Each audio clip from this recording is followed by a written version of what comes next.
ओम शांति सभी भाई बहनों को। आज प्यारे बाबा के मधुर महावाक्य है 8-1-25। प्रातः मुरली ओम शांति बाप दादा मधुबन। बाबा बोले, मीठे बच्चे, बाप की श्रीमत तुम्हें 21 पीढ़ी का सुख दे देती है। बाप की श्रीमत तुम्हें 21 पीढ़ी का सुख दे देती है। इतनी न्यारी मत बाप के सिवाय कोई दे नहीं सकता। बाबा कहते, इतनी न्यारी मत बाप के सिवाय कोई दे नहीं सकता। तुम श्रीमत पर चलते रहो। प्रश्न है, अपने आप को राज तिलक देने का सहज पुरुषार्थ क्या है? अपने आप को राज तिलक देने का सहज पुरुषार्थ क्या है? उत्तर में बाबा ने बताया है, नंबर 1, अपने आप को राज तिलक देने के लिए बाप की जो शिक्षाएं मिलती हैं उन पर अच्छी रीति चलो।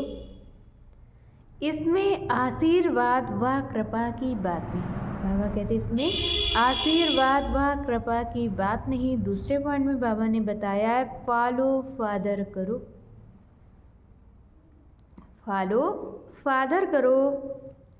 दूसरे को नहीं देखना है, मन मना भव। इसमें अपने को आपे ही तिलक मिलता है। बाबा कहते इससे अपने को आपे ही तिलक मिलता है। पढ़ाई और याद की यात्रा से ही तुम बेगर टू प्रिंस बनते हो। गीत है ओम नमो शिवाय। ओम शांति। जब बाप और दादा ओम शांति कहते हैं तो 2 बार भी कह सकते हैं। जब बाप और दादा ओम शांति कहते हैं तो 2 बार भी कह सकते हैं, क्योंकि दोनों एक में हैं। एक है अव्यक्त और दूसरा है व्यक्त। दोनों इकट्ठा हैं। 2 का इकट्ठा आवाज़ भी होता है, अलग अलग भी हो सकता है। बाबा कहते 2 का इकट्ठा आवाज़ भी होता है, अलग अलग भी हो सकता है।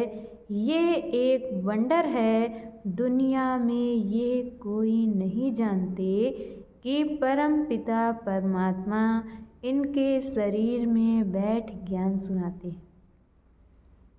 बाबा कहते कि ये एक वंडर है। दुनिया में ये कोई नहीं जानते कि परम पिता परमात्मा इनके शरीर में बैठ ज्ञान सुनाते हैं।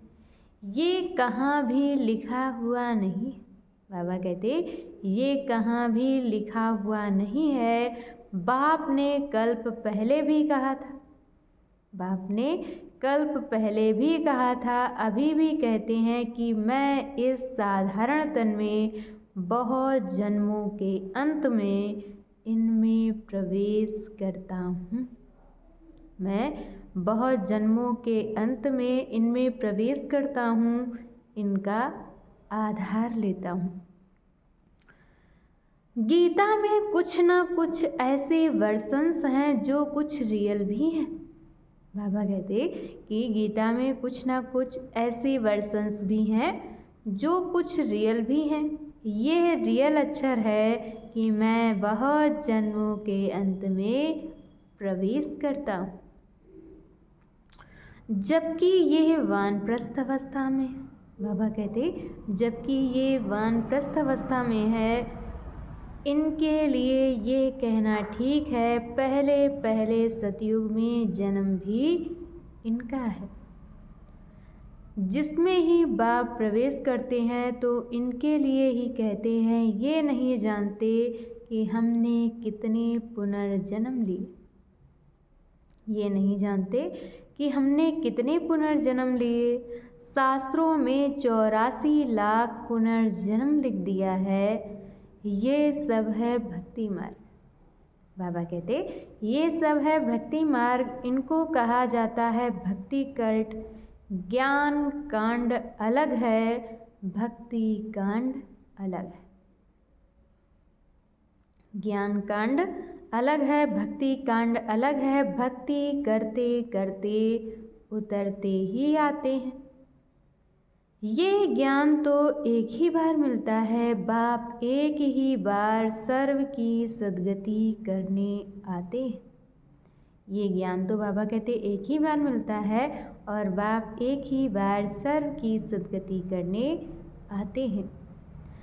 बाबा आकर सबकी एक ही बार प्रारब्ध बनाते हैं भविष्य की। तुम पढ़ते ही हो भविष्य नई दुनिया के लिए। बाबा कहते तुम पढ़ते ही हो भविष्य नई दुनिया के लिए। बाप आते ही हैं नई राजधानी स्थापन करने, इसलिए इनको राजयोग कहा जाता है। इनका बहुत महत्व है। बाबा कहते इनका बहुत महत्व है। चाहते हैं भारत का प्राचीन राजयोग को सिखलावे, परंतु आजकल ये सन्यासी लोग बाहर जाकर कहते हैं कि हम प्राचीन राजयोग सिखलाने आए। सन्यासी लोग बाहर जाकर कहते हैं कि हम प्राचीन राजयोग सिखलाने आए हैं, तो वह भी समझते हैं हम सीखें, क्योंकि समझते हैं योग से ही पैराडाइज स्थापन हुआ था। क्योंकि वो समझते हैं कि राजयोग से ही पैराडाइज स्थापन हुआ था। अच्छा, मीठे मीठे सिकीलधे बच्चों प्रति माता पिता बाप दादा का याद प्यार और गुड मॉर्निंग। रूहानी बाप की रूहानी बच्चों को नमस्ते। हम रूहानी बच्चों की तरफ से रूहानी माता पिता बाप दादा को याद प्यार नमस्ते, ओम शांति, गुड मॉर्निंग, शुक्रिया बाबा, शुक्रिया।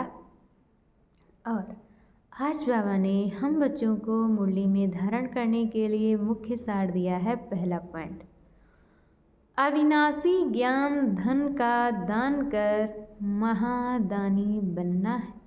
बाबा कहते कि अविनाशी ज्ञान धन का दान कर महादानी बनना है। जैसे ब्रह्मा बाप ने अपना सब कुछ इसमें लगा दिया, जैसे ब्रह्मा बाप ने अपना सब कुछ इसमें लगा दिया, ऐसे फॉलो फादर कर राजाई में ऊंच पद लेना है। और दूसरे पॉइंट में बाबा ने बताया है, सजाओं से बचने के लिए ऐसा योग कमाना है जो कर्मातीत अवस्था को पा ले।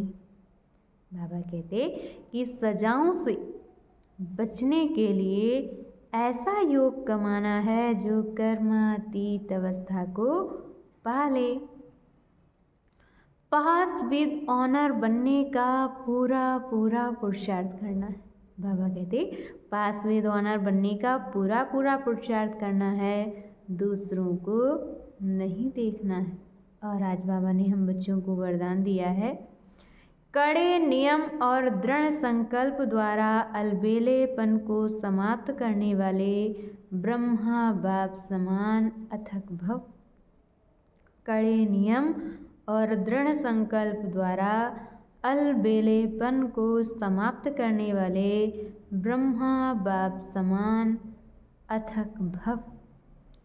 ब्रह्मा बाप समान अथक बनने के लिए अलबेलेपन को समाप्त करो। बाबा कहते ब्रह्मा बाप समान अथक बनने के लिए अलबेलेपन को समाप्त करो। इसके लिए कड़ा नियम बनाओ, दृढ़ संकल्प करो।